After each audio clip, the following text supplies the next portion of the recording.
Welcome viewers. அது சரியா ஜூலை 3, 2022 உத்தரப்பிரதேசில் இருக்கிற கான்பூர் அப்படிங்கிற சிட்டில நேரம் இரவு 2 மணி இருக்கும். 30 வயதான அனூப் அப்படிங்கிற இளைஞர் தன்னுடைய பெட்ரூம்ல அசந்து தூங்கிட்டு இருந்தாரு. அப்ப திடீர்னு அவருடைய பெட்ரூம் கதவை பலமா தட்டுனபடி அண்ணா அண்ணா அப்படின்னு ஒரு பெண்ணுடைய குரல் அந்த ரூம்குள்ள கேட்க ஆரம்பிக்குது. அந்த சத்தம் இப்ப நல்லா தூங்கிட்டு இருந்த அனூபுடைய காதுகள் வழியா அவருடைய மூளைக்கு போக ஆரம்பிக்குது. அந்த சத்தத்தை உணர ஆரம்பிச்ச அனூப் இப்போ ரொம்பவே சிரமப்பட்டு அவருடைய கண்களை திறந்து பார்க்கறாரு. ஆல்சோ வெளியிருந்து கேட்டுட்டு இருந்த அந்த பெண்ணுடைய குரல் இப்ப அழுகவும் ஆரம்பிக்குது. அதை கேட்டு அதிர்ச்சியான அனூப் வேகமா பெட்ல இருந்து இறங்கி போய் ரூமுடைய கதவை திறக்கிறாரு. அங்க 25 வயதான அவருடைய தங்கச்சி கோமல் வியர்த்து போன முகத்தோட உடல் நடுங்கியபடி அழுதுட்டு நின்னுட்டு இருக்கிறத பாக்குறாரு. மேலும் அவங்களுடைய 2 கையிலையுமே கத்தியால கீறப்பட்ட மாதிரி ரத்த காயங்கள் இருக்கிறதையும் நோட் பண்றாரு. சோ அதிர்ந்து போன முகத்தோட என்னாச்சு கோமல், ஏன் இப்படி அழுதுட்டு நிக்கிற, என்ன காயுது அப்படின்னு கேக்குறாரு. அதுக்கு வார்த்தைகள் வராம வாய் குளறுனபடி பேச ஆரம்பிச்ச அவங்க சொன்ன விஷயத்தை கேட்டு அதிர்ச்சியுடைய உச்சத்துக்கே போன அனு உடனடியா மாடியில் இருந்து வேகமா கீழே ஓடி வராரு. அப்படி வந்தவரு ஸ்ட்ரெயிட்டா கிரவுண்ட் ஃப்ளோர்ல இருக்கிற ஒரு ரூம்குள்ள போய் பாக்குறாரு. அங்க அந்த ரூமுடைய தரையில 61 வயதான அவருடைய அப்பா முன்னாளால் குப்தா கை மற்றும் கால்கள் கயிறால கட்டப்பட்ட நிலைமையில கழுத்து அறுக்கப்பட்டு கண்களை திறந்தபடி கொடூரமான முறையில இறந்து கிடக்கிறாரு. ஆல்சோ பக்கத்துல கட்டில் மேல 58 வயதான அவருடைய அம்மா ராஜ் தேவியும் அதே மாதிரி கழுத்து அறுக்கப்பட்டு இறந்து கிடக்குறாங்க. இத பார்த்த அனூபுக்கு இங்க என்ன நடந்துட்டு இருக்கு அப்படின்னே புரியாம ஒரு செகண்ட் அப்படியே உறைஞ்சு போய் நிக்கிறாரு. அப்ப அவருக்கு பின்னாடியே வந்த அவருடைய தங்கச்சி கோமல் அவங்களுடைய ரூம்ல இருந்த செல்போன் எடுத்து போலீஸ்க்கு கால் பண்ண ஆரம்பிக்கிறாங்க. ஓகே, இப்ப அவங்களுடைய பேரண்ட்ஸ இவ்வளவு கொடூரமா கொலை பண்ணது யாரு, அதுக்கான காரணம் என்ன அப்படிங்கிற இந்த நாட்டுல இப்படி எல்லாம் கூட சில நன்றி கெட்ட ஜென்மங்கள் இருப்பாங்களா அப்படின்னு வட இந்திய மக்களை அதிர்ச்சி அடைய வச்ச ஏன் இந்த கேஸ் பார்த்து முடிக்கும் பொழுது உங்களுக்குமே அதுதான் தோணும். அப்படியான ஒரு ஷாக்கிங்கான கேஸை பத்தி தான் இன்னைக்கு வீடியோல நம்ம டீகோட் பண்ண போறோம். நீங்க பார்த்துட்டு இருக்கிறது சரவணன் டீகோட்ஸ். நான் உங்கள் சரவணன். வாங்க இன்னைக்கு வீடியோக்குள்ள போலாம்.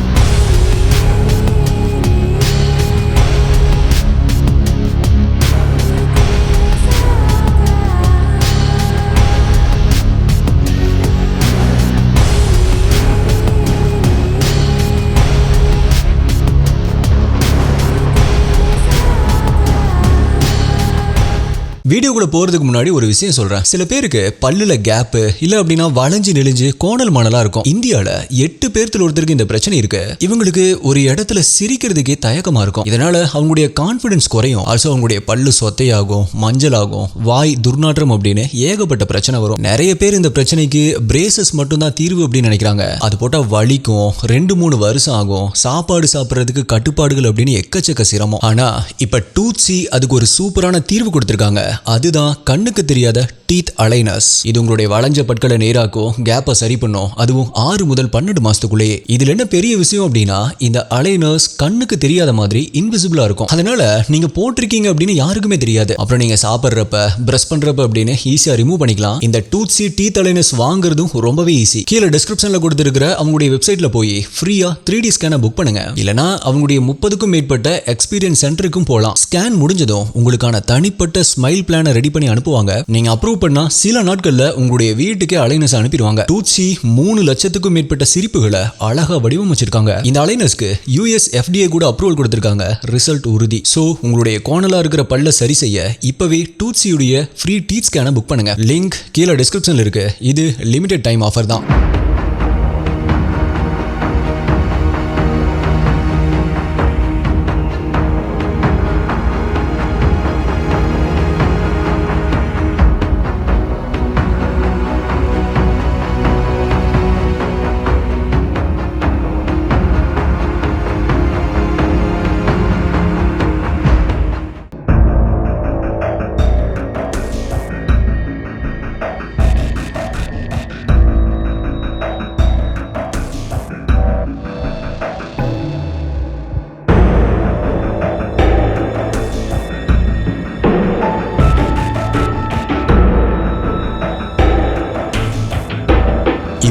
கொஞ்ச நேரத்திலேயே அங்க வந்த போலீஸ் இறந்த உடல்களை அட்டாப்சி பண்றதுக்காக அனுப்பி வைக்கிறாங்க. கிரைம் சீனை செக்யூர் பண்ணிட்டு முதல்ல அந்த வீடு ஃபுல்லா சர்ச் பண்ணவும் ஆரம்பிக்கிறாங்க. அப்பதான் இறந்து போன அந்த விக்டிம்ஸ் உடைய ரூம்ல அங்கிருந்த பணம் மற்றும் நகைகள் திருடப்பட்டிருக்கு அப்படிங்கறதையும், மேலும் மாடிக்கு போன போலீஸ் அங்க இருக்கிற அனுபுடைய ரூம்ல ஒரு ஸ்ட்ரேஞ்சான விஷயத்தையும் நோட் பண்றாங்க. அது என்ன அப்படிங்கறத நான் பின்னாடி சொல்றேன். சோ இப்ப அந்த வீடு முழுக்கவே பார்த்த போலீஸ் அந்த வீட்டுடைய மெயின் டோருடைய சாவி அந்த டோர்லயே தான் இருக்கு அப்படிங்கறத நோட் பண்றாங்க. விச் மீன்ஸ் நைட்டு தூங்கும் பொழுது கதவை லாக் பண்ணாம இவங்க தூங்கி இருக்கலாம், இல்ல யாரோ வந்து கதவை தட்டி இவங்க கதவை திறந்திருக்கலாம் அப்படின்னு கெஸ் பண்ண போலீஸ் அதன்படி பார்த்தா அனூபுடைய ஃபேமிலிக்கு நல்லா தெரிஞ்ச யாரோ தான் இப்படி பண்ணிட்டு போயிருக்கணும் அப்படின்னு யோசிக்கிறாங்க. சோ இப்ப விசாரணைய அங்கிருந்த அனூப் கிட்ட இருந்து ஆரம்பிக்கிறாங்க. அனூப் அப்படின்னா பொண்ணு அப்படின்னு நினைக்க வேண்டாம், ஏன்னா அந்த பெயரை கேட்கும் பொழுது அது ஒரு பொண்ணு அப்படின்னு உங்களுக்கு தோணலாம். பட் அது பொண்ணு கிடையாது.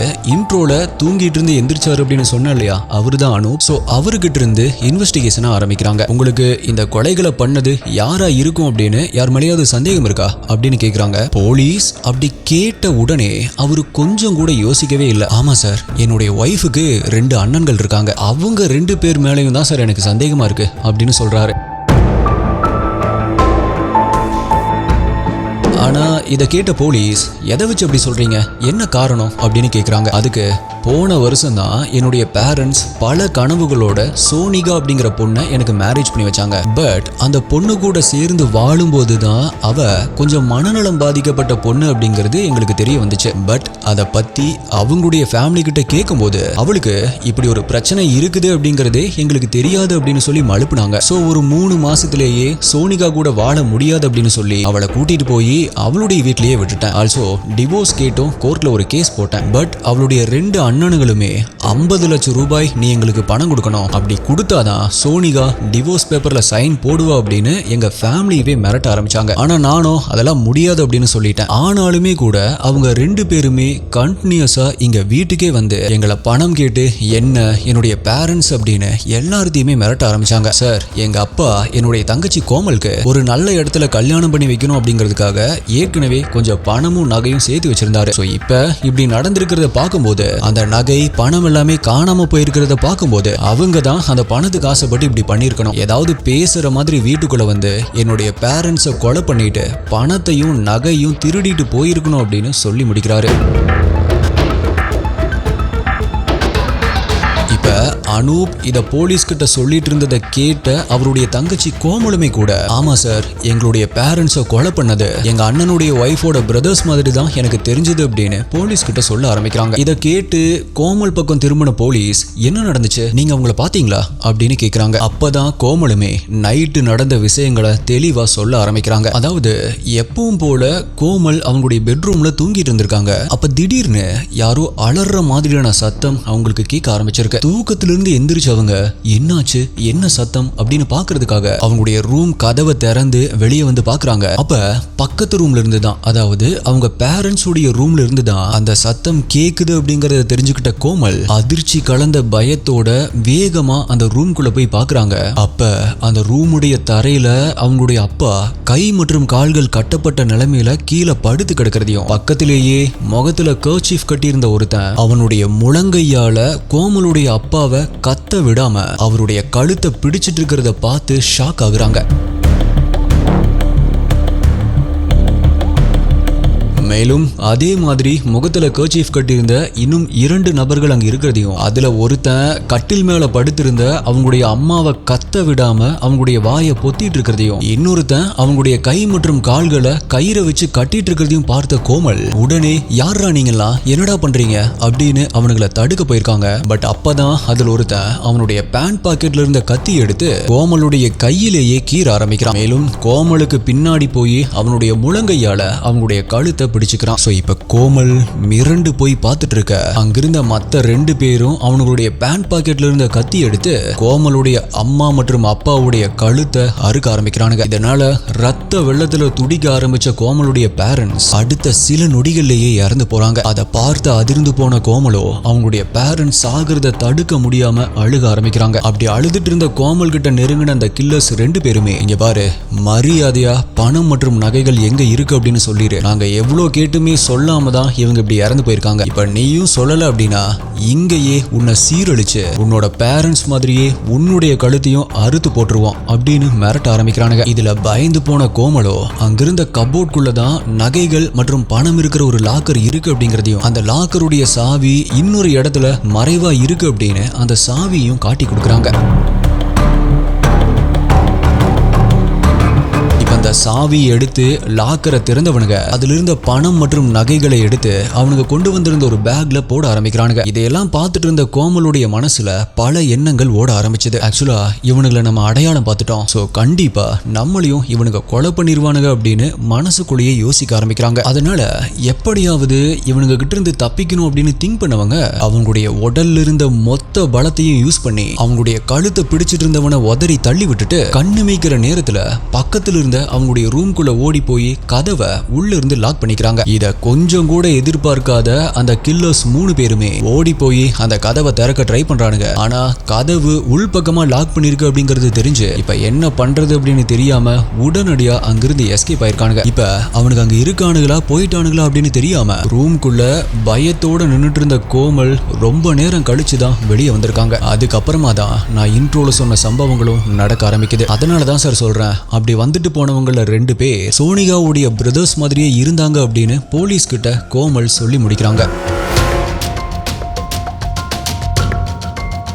இப்ப இதை தெரிஞ்சுக்கிட்ட போலீஸ் நேரா அந்த சோனிகாவுடைய வீட்டுக்கு போறாங்க. அங்க அவங்களுடைய பிரதர்ஸ் கிட்ட விசாரிக்கிறப்ப அவங்க 2 பேருமே அனூப் சொன்னது எல்லாமே உண்மைதான் சார், ஆனா பணத்துக்காக கொலை பண்ற அளவுக்குலாம் நாங்க போக மாட்டோம் அப்படின்னு சொல்றாங்க. மேலும் கொலை நடந்த அன்னைக்கு நைட்டு நாங்க 2 பேருமே எங்களுடைய வீட்டுல தான் இருந்தோம் அப்படின்னு சொல்றாங்க. சோ போலீஸ் அவங்க சொல்றது உண்மைதானா அப்படின்னு கன்ஃபார்ம் பண்றதுக்காக அவங்க எங்க இருந்தாங்க அப்படிங்கிற அவங்களுடைய அலபைய கிராஸ் செக் பண்றாங்க. அதுல இருந்து கிரைம் நடந்த அன்னைக்கு அவங்களுடைய செல்போன் சிக்னல் அவங்களுடைய வீடு இருக்கிற டவர் ரேஞ்சில் தான் இருந்திருக்கு அப்படிங்கறத கன்ஃபார்ம் பண்றாங்க. மேலும் அவங்க வீட்ல இருந்த சிசிடிவியை வச்சு பார்க்கும் பொழுது நைட்டு ஒரு 10 மணிக்கு எங்கேயோ வெளியே போயிட்டு வீட்டுக்கு வந்த அவங்க 2 பேருமே அடுத்த நாள் காலையில தான் வெளியே வந்திருக்காங்க அப்படிங்கறதையும் கன்ஃபார்ம் பண்றாங்க. சோ போலீஸ் என்னடா இது கேஸ் முடிய போகுது அப்படின்னு பார்த்தா இப்படி ஏமாத்திருச்சு அப்படின்னு கோவப்பட ஆரம்பிக்கிறாங்க. ஆனா போலீஸ்க்கு இப்போ ஒரு சந்தேகம் வர ஆரம்பிக்குது. அவங்களுடைய சந்தேக எண்ணம் அவங்கள திசை திருப்பி விட்ட அனூப் மேல திரும்ப ஆரம்பிச்சது. அதுக்கு காரணம் அனூபுடைய ரூம்ல அவங்க பார்த்த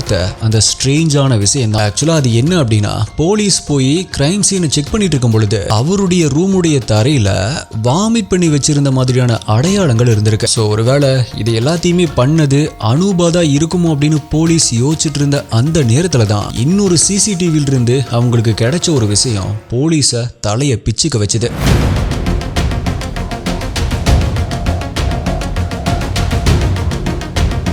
அது என்ன அப்படின்னா கிரைம் நடந்த வீட்ல சிசிடிவி இல்ல அப்படிங்கறதால அதுக்கு பக்கத்துல இருக்கிற வீட்ல அங்க இருக்கிற சிசிடிவியை செக் பண்ண போலீஸ் ஒரு ஷாக்கிங்கான விஷயத்தை நோட் பண்றாங்க. அந்த சிசிடிவி ஃபுட்டேஜ்ல கொலை நடந்த அன்னைக்கு நைட்டு ஒரு மர்ம நபர் அனூபுடைய வீட்டை நோக்கி, அதாவது கொலை நடந்த அந்த வீட்டை நோக்கி போறதையும் ஜெர்கின் மற்றும் ஜீன்ஸ் பேண்ட் போட்டிருந்த அவனுடைய முகம் கர்ச்சீஃபால மூடுனபடி மறைச்சிருக்கிறதையும் நோட் பண்றாங்க. மேலும் அப்படி போன அவன் அடுத்த 1 மணி நேரத்திலேயே திரும்பி வர்றதையும், மிக முக்கியமா போகும் பொழுது வெறுங்கைய வீசிட்டு போனவன் வரும் பொழுது அவனுடைய கையில ஒரு பேக் இருக்கிறதையும் நோட் பண்றாங்க. சோ போலீஸ் கன்ஃபியூஸ் ஆகி யோசிச்சுட்டு இருந்த அதே நேரத்துல தான் டாக்டர்ஸ் கொடுத்த அவங்க பேரண்ட்ஸ் உடைய ஆட்டாப்சி ரிப்போர்ட்ல இருந்து இன்னொரு ஷாக்கிங்கான விஷயமும் தெரிய ஆரம்பிக்குது. அதாவது கழுத்து அறுக்கப்பட்டு தான் அந்த விக்டிம்ஸ் இறந்திருக்காங்க அப்படின்னாலும் அதுக்கு முன்னாடியே அவங்க சாப்பிட்ட ஃபுட்ல தூக்க மாத்திரை கலந்திருக்கு அப்படிங்கறதையும் தெரிஞ்சுக்கிறாங்க. அதே மாதிரி அந்த வீட்டில் இருக்கிற அனூபுடைய ரூம்ல யாரோ வாமிட் பண்ணிருந்த மாதிரியான அடையாளங்கள் இருந்துச்சு அப்படின்னு சொல்லியிருந்தேன் இல்லையா.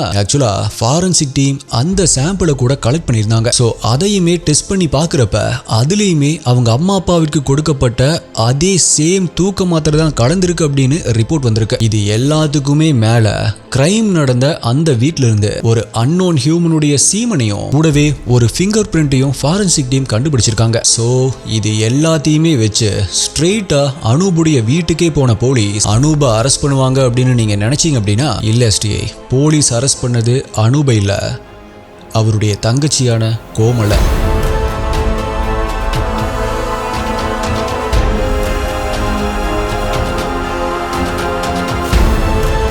எஸ்டிஏ ஆக்சுவலா போலீஸ்க்கு முதல்ல சந்தேகம் வந்தது அனூப் மேலதான். ஆனா அனூபை அரெஸ்ட் பண்ணாம அவங்க கோமலை அரெஸ்ட் பண்ணதுக்கு முக்கியமான காரணமே அந்த பக்கத்து வீட்டுல இருந்த சிசிடிவியை செக் பண்ண போலீஸ் அதுல இன்னொரு முக்கியமான விஷயத்தையும் நோட் பண்ணியிருந்தாங்க. அந்த சிசிடிவில சம்பவம் நடந்த அன்னைக்கு ஒருத்தன் அனூபுடைய வீட்டுக்கு வந்துட்டு போனா அப்படிங்கறத சொல்லியிருந்தேன் இல்லையா. ஆக்சுவலா அவன் வந்த அந்த டைம் தான் போலீஸ்க்கு கோமல் மேல சந்தேகத்தை ஏற்படுத்துச்சு. ஆல்ரெடி கோமல் அன்னைக்கு நைட்டு 1 மணியிலிருந்து 1:30 மணிக்குள்ளதான் கொலை நடந்துச்சு அப்படின்னும், அது மட்டும் இல்ல கில்லர்ஸ் 3 பேர் இருந்தாங்க அப்படின்னு சொல்லியிருந்தா இல்லையா. பட் சிசிடிவிலயோ இரவு 11 மணி 5 நிமிடங்களுக்கு தான் ஒருத்தன் கோமலுடைய வீட்டுக்கு போறதும் மறுபடியும் இரவு 12 மணி 17 நிமிடங்களுக்கு அவன் ரிட்டர்ன் ஆகிறது மட்டும் தான் ரெக்கார்ட் ஆயிருக்கு. வேற யாருமே அந்த வீட்டுக்குள்ள போற மாதிரியோ இல்ல திரும்ப வர்ற மாதிரியோ எதுவுமே ரெக்கார்ட் ஆகல. அதுக்கப்புறமா போலீஸ் வர்ற வரைக்குமே அந்த வீட்டுக்கு யாருமே வரல அப்படிங்கறது தான் ரெக்கார்ட் ஆயிருக்கு. அது மட்டும் இல்ல விக்டிம்ஸ் இறந்து போன நேரமும் நைட்டு 11:30 இருந்து 12 மணிக்குள்ள தான் இருக்கும் அப்படின்னு அட்டாப்சி ரிப்போர்ட்லயும் இருந்திருக்கு. சோ இது எல்லாத்தையுமே வச்சு பார்க்கும் பொழுதுதான்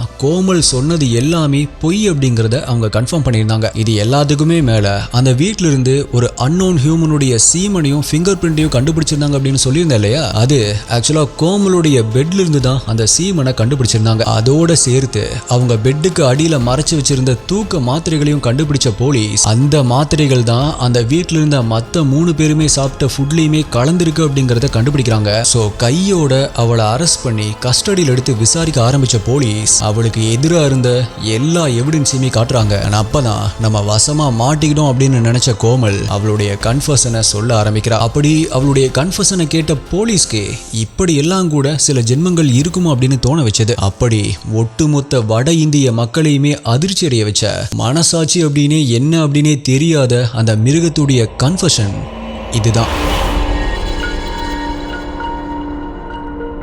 கோமலுக்கு ஒரு 21 வயசு இருக்கும் பொழுது யூபியில ஷாஜகான் அப்படிங்கிற ஊர்ல இருந்த அவளுடைய ரிலேட்டிவ் உடைய வீட்டுக்கு போயிருக்கா. அப்பதான் அங்கிருந்த 24 வயதான ராகுல் அப்படிங்கிறவனை மீட் பண்ணிருக்கா. ஆரம்பத்துல ஃப்ரெண்ட்லியா பேசிட்டு இருந்த அவங்க 2 பேருமே அதுக்கப்புறமா ஒருத்தரை ஒருத்தர் காதலிக்க ஆரம்பிக்கிறாங்க. பட் அப்பதான் திடீர்னு அந்த ராகுலுக்கு ஆர்மியில வேலை கிடைச்சு அவன் கோவாக்கு கிளம்பி போறான். மேலும் போன் மூலமா அவன் கூட லவ்வ கன்டினியூ பண்ணிட்டு இருந்த கோமலுக்காக நிறைய கிஃப்ட் எல்லாமே வாங்கின ராகுல் அத தன்னை பார்க்க வந்த தன்னுடைய தம்பியான ரோஹித் கிட்ட கொடுத்து இதை நான் கொடுத்தேன் அப்படின்னு சொல்லி கோமல் கிட்ட கொடுத்துரு அப்படின்னு அனுப்பி வைக்கிறான். ஆனா கோமலோ அந்த கிஃப்ட மட்டும் இல்லாம அதை கொண்டு வந்த ராகுலுடைய தம்பி ரோஹித்தையும் கிஃப்டா எடுத்துக்கிறான். எஸ், தன்னுடைய காதலன் ராகுலுக்கு தெரியாம அவனுடைய தம்பி ரோஹித்தையும் லவ் பண்ணாவ தோணும் போதெல்லாம் அவன் கூட பிசிக்கல் ரிலேஷன்ஷிப்லயும் இருக்க ஆரம்பிக்கிறா அந்த குடும்ப குத்து விளக்க. இப்படி போயிட்டு இருந்த சிச்சுவேஷன்ல தான் கோவால ஆர்மியில இருந்த ராகுல் கோமல் நம்ம கல்யாணம் பண்ணிக்கலாமா அப்படின்னு கேட்க ஆரம்பிக்கிறான். ஆனா இதை கேட்ட கோமலோ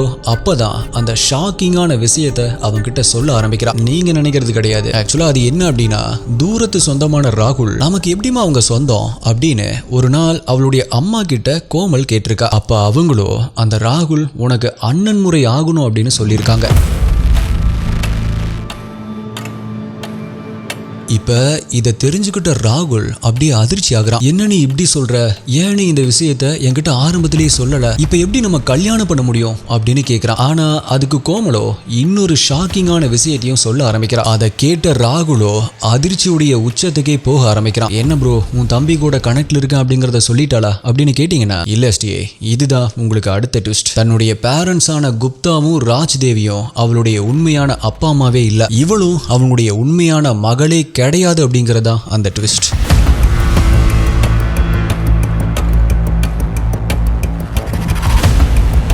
எஸ், குப்தா மற்றும் ராஜ் தேவிக்கு மூத்த மகனா அனு பிறந்ததுக்கு அப்புறமா ராஜ் தேவியுடைய கர்ப்பப்பை வீக்கா இருந்த காரணத்தால அவங்களால இன்னொரு குழந்தை பெத்துக்க முடியாம போகுது. பட் அவங்களுக்கு இன்னொரு குழந்தை வேணும் அப்படின்னு நினைச்சவங்க பெருந்தன்மையான மனசோட குழந்தைகள் காப்பகத்தில் இருந்த 4 வயதான கோமலை அடாப்ட் பண்ணி தன்னுடைய குழந்தை மாதிரி வளர்க்க ஆரம்பிச்சிருக்காங்க. இப்ப இந்த ஷாக்கிங்கான விஷயத்த சொன்ன கோமலோ இப்ப சொல்லு, நான் உனக்கு தங்கச்சி முறையா? அதெல்லாம் கிடையாது ராகுல், நீ ஒன்னும் இதை நினைச்சு கவலைப்படாத அப்படின்னு சமாதானப்படுத்துறா. பட் அப்படி சமாதானமான அவன் கிட்ட இன்னொரு ஷாக்கிங்கான விஷயத்தையும் சொல்றா. அப்பா எத்தனை ட்விஸ்டடா அப்படின்னு யோசிக்கிறீங்களா ஸ்டிஐ? எஸ், இன்னுமே இருக்கு. அதாவது அவ என்ன சொல்றா அப்படின்னா, இவங்களை பொறுத்த வரைக்குமே நீ எனக்கு அண்ணன் முறை அப்படிங்கறதால என்னுடைய அண்ணனும் பேரண்ட்ஸும் நம்ம லவ் ஒத்துக்க மாட்டாங்க. அப்படி என்னுடைய பேரண்ட்ஸ் உடைய விருப்பத்திற்கு எதிராக நான் உன்னை மேரேஜ் பண்ணிக்கிட்டா அவங்களோட சொத்துல இருந்து எனக்கு ஒரு பைசா கூட தர மாட்டாங்க. சோ நம்ம கல்யாணமும் பண்ணிக்கணும், சந்தோஷமாவும் இருக்கணும். அப்படின்னா என்னோட அண்ணன், என்னுடைய பேரண்ட்ஸ் அவங்க 3 பேரையுமே கொலை பண்ணுனா மட்டும்தான்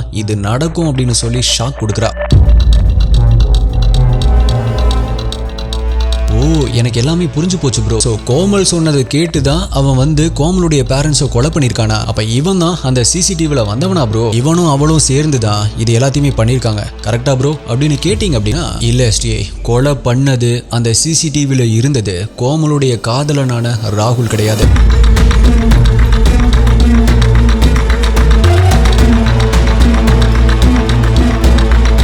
என்ன சொல்றீங்க? இன்னும் இதுல எத்தனை ட்விஸ்ட் தான் இருக்கு அப்படின்னு தோணுதா? ஆமா எஸ்டிஐ, கோமல் இப்படி சொன்னதுமே இதை கேட்ட ராகுல், இல்ல கோமல், எனக்கு கொலை பண்ற அளவுக்குலாம் தைரியம் கிடையாது, என்னால அதெல்லாம் பண்ண முடியாது அப்படின்னு சொல்லி பின் வாங்கியிருக்கான். இப்ப இதை கேட்ட கோமலுக்கோ பயங்கரமான கோபம் வருது. இவனை வச்சு சொத்தை அடிச்சிடலாம் அப்படின்னு நம்ம பிளான் போட்டா இவன் இப்படி சொதப்பிட்டானே அப்படின்னு யோசிச்சவ இன்னொரு பிளான போடுறா. அது என்ன அப்படின்னா, ராகுலுடைய தம்பியான அந்த ரோஹித் கிட்ட அவளுடைய எல்லா பிளானையும் சொல்லி சம்மதிக்க வைக்கிறா. அதாவது நீ என்னுடைய குடும்பத்தை கொலை பண்ண அப்படின்னா எனக்கு வரப்போற சொத்துல உனக்கும் ஒரு பங்கு தரேன். அது மட்டும் இல்ல ரோஹித், நான் உங்க அண்ணன் ராகுல கல்யாணம் பண்ணதுக்கு அப்புறமா கூட இப்ப நம்ம இருக்க மாதிரியே உங்க அண்ணன் வேலைக்கு போனதுக்கு அப்புறமா நம்ம எப்பவும் போல ஜாலியா இருக்கலாம் அப்படின்னு சொல்லி ஆசை காட்டுறான். இதுல மதி மயங்கி போன ரோஹித்தும் கோமலுடைய குடும்பத்தை கொலை பண்றதுக்கு ஓகே சொல்றான். சோ இந்த பிளான கோமல் ராகுல் கிட்டையும் சொல்றா. நீ ஒன்னும் கொலை பண்ண வேண்டாம், உன்னுடைய தம்பி பண்றேன் அப்படின்னு சொல்லிட்டான். அதுக்கு அவனுக்கு நான் கொஞ்சம் சொத்து தர்றேன் அப்படின்னு சொல்லியிருக்கேன். சோ நம்மளுடைய கல்யாணம் சந்தோஷமா நடக்கும் அப்படின்னு சொல்றான். இதை கேட்ட ராகுலுமே நம்ம வேலைக்கு போனதுக்கு அப்புறமா அவன் தான் நம்ம வாழ்க்கையில விளையாட போறான் அப்படின்னு தெரியாம ஓகே சொல்றான். சோ இப்ப அவங்க 3 பேருமே சேர்ந்து அவங்களுடைய அந்த கொடூரமான பிளானை எக்ஸிக்யூட் பண்ண ஆரம்பிக்கிறாங்க. இவங்களுடைய பிளான் படி ராகுல் வேலை செய்யற ஆர்மி கேம்புடைய ஹாஸ்பிட்டல் இருந்து தூக்க மாத்திரைகளை எடுத்து அதை ரோஹித் கிட்ட கொடுக்க சொல்றா. ராகுலும் அவ சொன்னபடியே பண்ண அந்த தூக்க மாத்திரைகளை வாங்கின ரோஹித் கோமல் கிட்ட கொண்டு வந்து கொடுக்குறான். அப்படி அந்த மாத்திரைகள் வந்ததுக்கு அடுத்த நாள் நைட்டே, டைம் இப்ப ஒரு 8 மணிக்கு மேல இருக்கும், கோமல், அவளுடைய பேரண்ட்ஸ் மற்றும் அவளுடைய அண்ணன் இவங்க எல்லாருமே சேர்ந்து ஒன்னா உட்கார்ந்து டின்னர் சாப்பிட ஆரம்பிக்கிறாங்க. அப்படி சாப்பிட்டதுக்கு அப்புறமா கிச்சனுக்கு போன கோமல் அங்க எல்லாத்துக்குமே சேர்த்து ஆரஞ்சு ஜூஸை போட ஆரம்பிக்கிறான். அதுல அவளுடைய பிளான் படி தூக்க மாத்திரைகளை கலந்து அதை மத்த 3 பேருக்குமே கொடுக்கறா. இதுல கோமலுடைய பேரண்ட்ஸ் 2 பேருமே அந்த ஜூஸை குடிச்சிட்டு உடனே தூங்கினாலுமே அவளுடைய அண்ணன் மட்டும் அதை கொஞ்சமா குடிச்சிட்டு அப்படியே ஓரமா வைக்கிறாரு. ஜூஸ் எல்லாம் நல்லா தான் இருந்திருக்கு, ஆனா அவரு அன்னைக்கு சாயந்தரமா ஏதோ சாப்பிட்டது அவருக்கு ஒத்துக்காம இருந்திருக்கு. சோ அந்த ஜூஸை குடிக்கும் பொழுதே அவருக்கு வாமிட் வர்ற மாதிரி ஒரு ஃபீல் இருந்திருக்கு. சோ கொஞ்சமா அந்த ஜூஸை குடிச்சு அவரு மீதிய குடிக்காம கீழே ஊத்திருக்காரு. அதுக்கப்புறமா ரூமுக்கு போனவரு அவருடைய ரூம்ல இருந்தபடியே வாமிட் பண்ணவும் செஞ்சிருக்காரு. பட் இது தெரியாத கோமல் தன்னுடைய ரூம்குள்ள இருந்தபடியே ரோஹித்காக வெயிட் பண்ண ஆரம்பிக்கிறான். அவனும் கோமல் சொன்ன மாதிரியே சரியான நேரத்துல அவளுடைய வீட்டுக்கு முன்னாடி வந்து நின்னு அவளுக்கு கால் பண்ண ஆரம்பிக்கிறான். இப்ப அவன் வந்தது தெரிஞ்ச கோமலும் யாருக்குமே தெரியாம மெயின் டோரை திறந்து அவனை அவளுடைய ரூமுக்கு கூட்டிட்டு போறான். பட் இங்கதான் அவங்க 2 பேருமே சகிக்க முடியாத ஒரு விஷயத்தை பண்ண ஆரம்பிக்கிறாங்க. அது என்ன அப்படின்னா, அப்படி ரூம்குள்ள போன அவங்க 2 பேருமே அடுத்ததா நம்ம ஒரு கொலை பண்ண போறோம் அப்படிங்கிற டென்ஷனோ ஒரு குற்ற உணர்ச்சியோ கொஞ்சம் கூட இல்லாம அவங்க 2 பேருமே இன்டிமேட்டா இருக்க ஆரம்பிக்கிறாங்க. இப்ப 2 நிமிஷத்துல எல்லாம் முடிஞ்சதுக்கு அப்புறமா அவங்களுடைய கொலை பண்ற பிளானை எக்ஸிக்யூட் பண்றாங்க. அவங்க 2 பேருமே சேர்ந்து கோமலுடைய பேரண்ட்ஸ் இருக்கிற அந்த ரூமுக்கு மெதுவா போறாங்க. அங்க அவங்க 2 பேருமே நல்லா தூங்குறாங்க அப்படிங்கறத பார்த்ததுக்கு அப்புறமா தன்னுடைய ரூமுக்கு போன கோமல் அங்க ரெடியா இருந்த கயிறை எடுத்துட்டு வந்து ரோஹித் கிட்ட கொடுக்குறா. அவனுமே அந்த கயிறை வச்சு தூங்கிட்டு இருந்த அவ பேரண்ட்ஸ் உடைய கையையும் காலையும் கட்ட ஆரம்பிக்கிறான். அதுக்கப்புறமா அவனுடைய பேண்ட் பாக்கெட்ல வச்சிருந்த கத்தி எடுத்து கோமலுடைய அப்பாவுடைய கழுத்தை அறுக்க ஆரம்பிக்கிறான். அதுல ரத்தம் ரத்தம் பீச்சி அடிக்க அரை மயக்கத்துல துடிக்க ஆரம்பிச்ச கோமலுடைய அப்பா அப்படியே கட்டில இருந்து கீழே விழுகிறாரு. அடுத்த சில நொடிகளையே நமக்கு என்ன நடக்குது அப்படின்னு கூட தெரியாம துடிச்சு இறந்து போறாரு. இப்ப அடுத்ததா தன்னுடைய அம்மா கிட்ட போன கோமல் அவங்க துள்ளி கீழே விழுகாத மாதிரி முதல்லயே அவங்கள அமுக்கி பிடிச்சுக்கிறா. சோ ரோஹித்தும் இப்ப கத்திய வச்சு அவங்களுடைய கழுத்தை அறுக்க, இதுக்காக தான் உன்னை அனாதை ஆசிரமத்திலிருந்து எடுத்துட்டு வந்தோமா அப்படிங்கறத கூட கேட்க முடியாம அவங்களுமே துடிச்சு இறந்து போறாங்க. ஸோ இது எல்லாத்தையுமே கொஞ்சம் கூட ஈவு இறக்கமே இல்லாம பார்த்துட்டு இருந்த கோமல் அங்கிருந்த லாக்கரை திறந்து அதுல இருந்த பணம் மற்றும் நகைகளை எடுத்து அதை ஒரு பேக்ல வச்சு ரோஹித் கிட்ட கொடுக்குறா. மேலும் யாருக்குமே சந்தேகம் வந்துடக்கூடாது அப்படிங்கிறதுக்காக அவளுடைய கையிலையும் கத்தியால ஒரு 2 கீறல் போடு அப்படின்னு சொல்லி அவங்கிட்ட கேட்கிறா. ரோஹித்தும் அவன் சொன்ன மாதிரியே கத்தியால அவளுடைய கையில கீறிட்டு ஓகே இப்ப மேல போலாமா அப்படின்னு கேட்கிறான். அதுக்கு ஓகே சொன்ன கோமல் அவனை கூட்டிட்டு அவ அண்ணனுடைய ரூமுக்கு போக ஆரம்பிக்கிறா. பட் அவங்க 2 பேருமே அந்த ரூமுடைய பக்கத்துல போகும் பொழுதுதான் ரூம்குள்ள இருந்து இருமல் சத்தத்தை கேட்டு 2 பேருமே அதிர்ச்சி ஆகுறாங்க. என்னது அவன் இன்னும் தூங்கலையா அப்படின்னு பதறி போனவங்க அந்த டோரை திறக்காமலேயே டோர்ல இருந்த கீ ஹோல் வழியா உள்ள பார்க்க ஆரம்பிக்கிறா. அப்படி பார்க்கும் பொழுது உள்ள இருந்த அனூபோ தலைய பிடிச்சுக்கிட்டு பெட்ல உட்கார்ந்துட்டு இருக்கிறது தெரியவுமே பதறி போன கோமல் உடனடியா ரோஹித்தை கூட்டிட்டு கீழே வந்துடுறா. ஆல்சோ அண்ணனை எல்லாம் இப்ப கொலை பண்ண வேண்டாம், நீ உடனே இங்கிருந்து கிளம்பு, நான் அவனை சமாளிச்சுக்கிறேன் அப்படின்னு சொல்றா. இப்ப இதை கேட்ட ரோஹித்துமே அங்கிருந்து கிளம்பி போறான். அதுக்கப்புறமா தன்னுடைய ரூம்ல போய் கொஞ்ச நேரம் உட்கார்ந்திருந்த கோமல் அடுத்தது என்ன பண்ணலாம் அப்படின்னு யோசிச்சுட்டு கொஞ்ச நேரத்துக்கு அப்புறமா வெளியே வந்து வீட்டுடைய மெயின் டோரை திறந்து சாவிய அதுலயே இருக்கிற மாதிரி செட் பண்ணி வைக்கிறா. அதாவது போலீஸ் பார்த்தாங்க அப்படின்னா உள்ள இருந்து அவளுடைய பேரண்ட்ஸ் வந்துதான் கதவை திறந்த மாதிரி செட் பண்ணி வைக்கிறா.